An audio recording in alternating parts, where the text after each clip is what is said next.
उफ तोबा, नाक में दम करके रख दिया इस लड़के ने। किस लड़के ने? अरे उसी लड़के ने। याद थी तुम्हें जब उस दिन हम बाजार में घूम रहे थे तो वो लड़का हमारा पीछा करते हुए हमारे घर तक आ गया था। अब खिड़की के बाहर खड़ा हुआ इंतजार कर रहा है।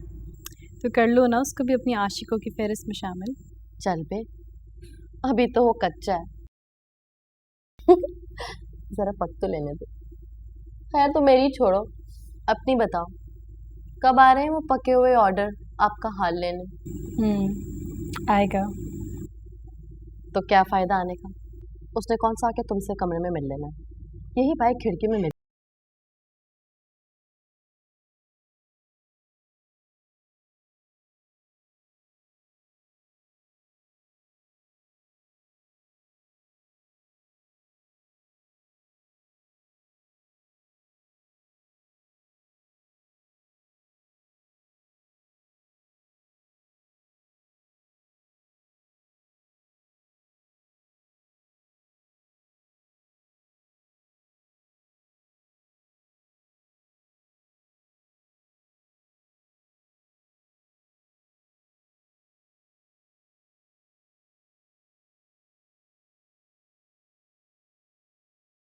ये क्या कह रही हो तुम?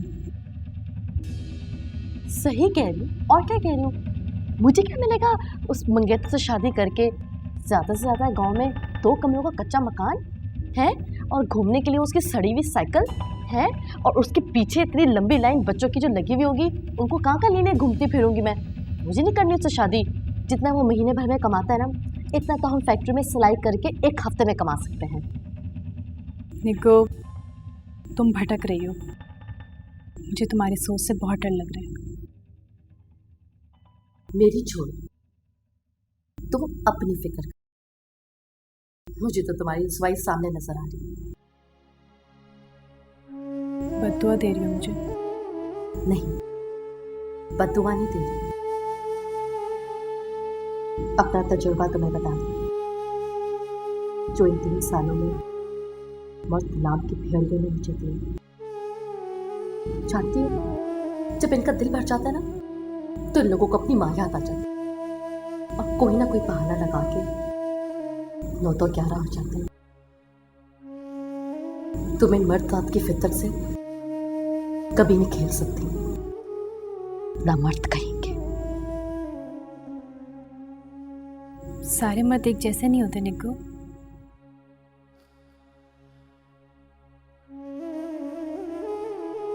ये सवाल तुम खुद नहीं कर रहे, बल्कि ये सवाल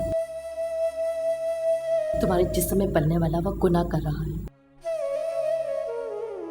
जिससे अगर वो अपना नाम देते ना, तो ये तुम्हारी और उस बच्चे की खुशनसीबी होगी।